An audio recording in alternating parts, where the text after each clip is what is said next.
ఒకసారి ఈ ట్రెండ్స్ పైన కృష్ణమోహన్ అడిగి తెలుసుకుందాం. కృష్ణమోహన్, సో ట్రెండ్స్ మారుతూ ఉన్నాయి. పులివెందులలో టీడీపీకి 850 ఓట్లు ఇప్పటివరకు పోల్ అయ్యాయి. సో వైసీపీకి 121. అటు ఒంటిమిట్టకు సంబంధించి చూస్తే టీడీపీ 1000 దాటేసింది. సో 1020లో టీడీపీ ఉంది, వైసీపీ కేవలం 160. అంటే రెండు చోట్ల కూడా దాదాపుగా 10%కే పరిమితమైంది వైసీపీ. ఎలా చూడాలి?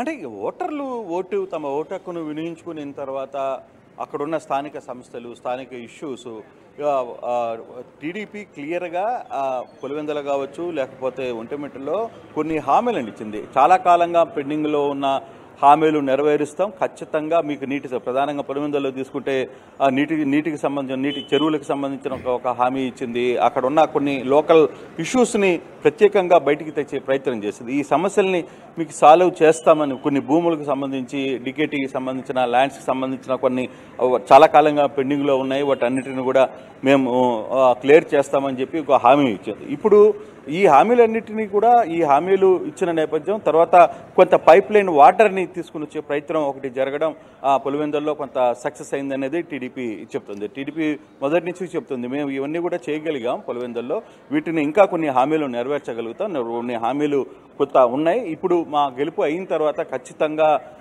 మేమేమైతే హామీలు ఇచ్చామో ఆ హామీలను కూడా చేసే ప్రయత్నం అయితే చేస్తాం. సేమ్ ఒంటిమిట్ట కూడా అటువంటి సిచ్యువేషన్. సో మంత్రులు తర్వాత అధికారులు తర్వాత వీళ్ళందరూ ఆ ప్రాంతాల్లోకి వెళ్ళారు, ప్రజలు ప్రతి ఇంటికి కూడా వెళ్ళారు. బేసిక్గా ఏంటంటే మంత్రులు ప్రతి ఇంటికి వెళ్ళి అక్కడున్న సమస్యల్ని తెలుసుకునే ప్రయత్నం చేశారు.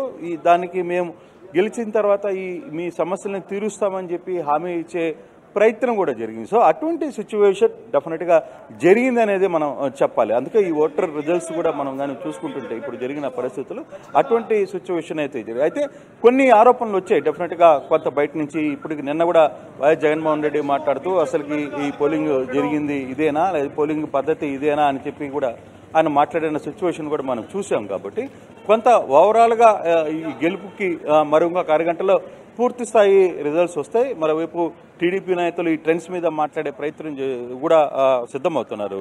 మనోజ్, ఖచ్చితంగా కలిసి వచ్చే అంశమే ప్రామిస్లు ఇవ్వడం కానీ అక్కడ చాలా పనులు చేసి పెడతామని చెప్పడం కానీ, అట్ ది సేమ్ టైం వైసీపీకి ఏం నెగిటివ్ అయింది అంటే ఎలా చూడొచ్చు అంటారు? అంటే ఇప్పుడు సునీత మాట్లాడారు, నా తండ్రిని ఎలాగైతే చేశారో అలాగే ఇప్పుడు గొడవలు చేసి సింపతి కోసం ట్రై చేస్తున్నారంటూ సడన్ గా అక్కడ ప్రత్యక్షమై మాట్లాడడం కానీ, లేదంటే ఇంకా ఏ అంశాలు వైసీపీకి నెగిటివ్ అయినాయి అని చూసుకోవచ్చు అంటారు ఇక్కడ మనం?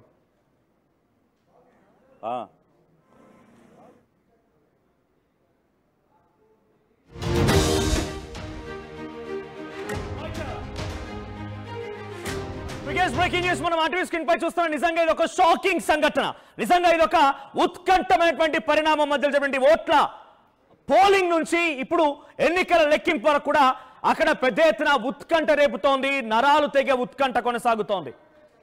సో ప్రెసెంట్ అక్కడ జరిగేటువంటి ఆ రిజల్ట్స్ ప్రక్రియను మీరు చూడొచ్చు. రిజల్ట్స్ ప్రక్రియ కూడా చాలా ఉత్కంఠభరితంగా కొనసాగుతుంది. ఇక్కడ చూడండి, పులివెందుల పులి ఎవరు?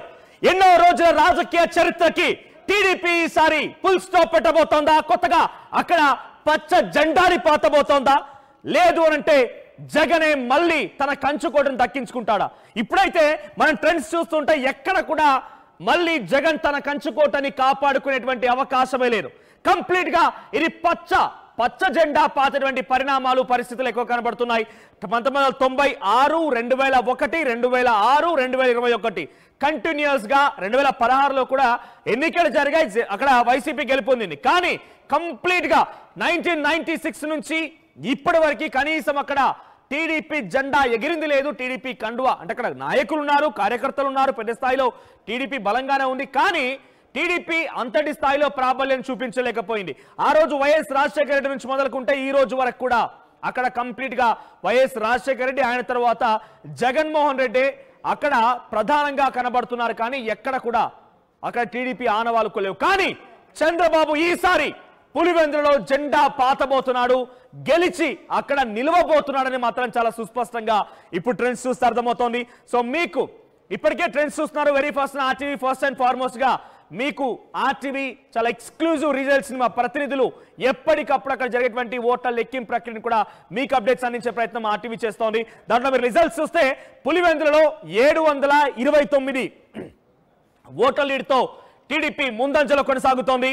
సో మారెడ్డి లతారెడ్డి అక్కడ ఆధిక్యం కనబరుస్తూ ఉన్నారు. ఇక ఒంటిమిట్టలో 860 ఓట్లతో టీడీపీ ఆధిక్యత కనబరుస్తోంది. సో అక్కడ కూడా టీడీపీ అభ్యర్థి లీడ్ లో కొనసాగుతున్నారు. ఎస్ మా ఏపీ పెట్టర్ కృష్ణమోహన్ సిద్ధంగా ఉన్నారు. కృష్ణమోహన్, సో ఈ లీడ్స్ చూస్తుంటే ఎలా అనిపిస్తోంది? జెండా ఈసారి పచ్చపాటి అక్కడ జెండా పాతబోతోందా? ఎటువంటి అప్డేట్స్ ఉన్నాయి? సో పులివెందుల పులి ఎవరు అవబోతున్నారంటే ఇప్పుడు ట్రెండ్స్ చూస్తే మాత్రం టీడీపీ అక్కడ కంచుకోటని బద్దల కొట్టబోతుందని మాత్రం చాలా స్పష్టంగా అర్థమవుతోంది. అటు వైసీపీ రియాక్షన్ ఏంటి మరి రిజల్ట్స్ పైన? అంటే మనోజ్, దీంట్లో మనం క్లియర్గా 2024 ఎలక్షన్ చూసుకుంటే, అంటే ఈ ఎలక్షన్స్లో కడప జిల్లా మొత్తం కూడా కేవలం 3 స్థానాలకే వైసీపీ పరిమితమైంది. 7 అంటే నేను ఉమ్మడి జిల్లా చెప్తున్నాను.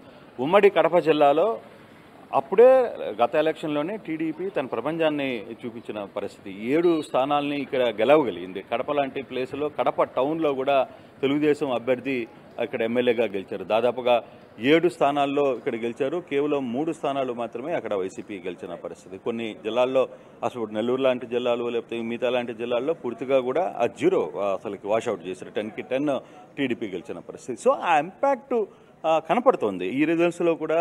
ఇప్పుడు జెడ్పీటీసీలో కావచ్చు, లేకపోతే 2 ఎన్నికల్లో ఒంటిమిట్ట కావచ్చు, ఈ రెండిట్లో డెఫినెట్గా ఆ ఇంపాక్ట్ అయితే క్లియర్గా మనకి అర్థమవుతుంది. సో టీడీపీ తన ప్రభంజనం అంటే 2024లో వచ్చిన ప్రభంజనం అంటే లాస్ట్ ఇయర్ 1 ఇయర్ ముందు టీడీపీ ఏ విధంగా అయితే 161 సీట్లతో ప్రభంజనాన్ని సృష్టించిందో కూటమి ప్రభుత్వం, ఆ ప్రభంజనమే ఇప్పుడు ఈ 2 కనపడుతున్నాయి. జెడ్పీటీసీలు కావచ్చు, ఎంపీటీసీలు కావచ్చు, ఈ